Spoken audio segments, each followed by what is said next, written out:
গত মাসে ব্রাজিলে এক ভয়াবহ দুর্ঘটনা ঘটে, যেখানে এক মহিলা বাঞ্জি জাম্পিং করতে যান এবং ট্রেনাররা তাকে দড়ি দিয়ে বাঁধতেই ভুলে যান। এই ভিডিওটি দেখুন। দুজন লোক তাকে ধরে রেখেছে, ওপর থেকে ফেলে দিতে যাচ্ছে, আর কেউ খেয়ালই করেনি যে দড়ি দিয়ে বাঁধাই হয়নি। তো স্বাভাবিকভাবেই যখন তাকে ফেলা হলো, নিচে পড়ে তার মৃত্যু হয়ে গেল। এই ধরনের দুর্ঘটনা দেখে মনে প্রশ্ন জাগে যে এই খেলাগুলো কতটা ঝুঁকিপূর্ণ।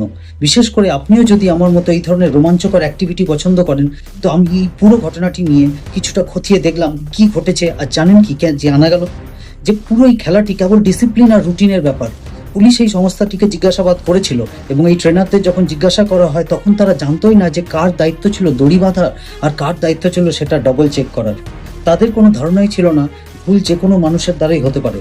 মানুষ তার দৈনন্দিন জীবনে অনেক কিছু কিন্তু করতে ভুলে যায়, কিন্তু এখানে যদি কারো ভুল হয়ে যায় তবে অন্য মানুষের প্রাণ চলে যেতে পারে। তাই এই পুরো সিস্টেমটাকে কোনো মানুষের স্মৃতির ওপর ছেড়ে দেওয়াটাই কিন্তু আজকালকার দিনের সব থেকে বড় বোকামি। তাই বিশ্বের সমস্ত নামকরা বাঞ্জি জাম্পিং সংস্থা একটা সঠিক রুটিন মেনে চলে।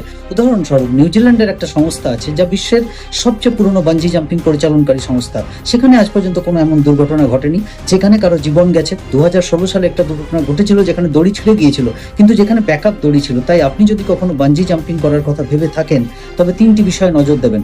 এক হচ্ছে 2 পয়েন্টস অফ কন্ট্যাক্ট। নিরাপত্তার জন্য আরেকটা ব্যাকআপ দড়ি থাকা আবশ্যক। একটা দড়ি যা আপনার পায়ে বাঁধা থাকবে এবং অন্য দড়িটা কিন্তু আপনার শরীরের সাথে বাঁধা থাকবে। সমস্ত নামকরা সংস্থাতেই কিন্তু এই দুটো পয়েন্টস অফ কন্ট্যাক্ট থাকে। 2 সেফটি চেক।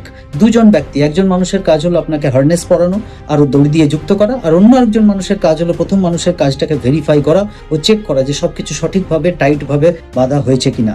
ব্রাজিলের ওই কোম্পানির মতো যত ফালতু বা অবিশ্বস্ত সংস্থা রয়েছে তাদের মধ্যে কারো কোনো নির্দিষ্ট দায়িত্ব থাকে না। 3 নম্বর পয়েন্ট কিন্তু কোম্পানিকে ভালোভাবে চেক করা। 2-3 জন লোক যেখানে দাঁড়িয়ে থাকে কিন্তু কেউ জানে না যে পড়ানোর কাজ কে করছে আর কে ভেরিফাই করার কাজ করছে। এখানে একটা কঠোর ও নির্দিষ্ট দায়িত্ব থাকা অত্যন্ত জরুরি। ওয়েট ভেরিফিকেশন আর ট্র্যাকিং। প্রতিটা নাম করা সংস্থা বাঞ্জি জাম্প করানোর আগে আপনার ওজন চেক করবে এবং প্রতিটা জাম্পের ট্র্যাকিং রাখবে।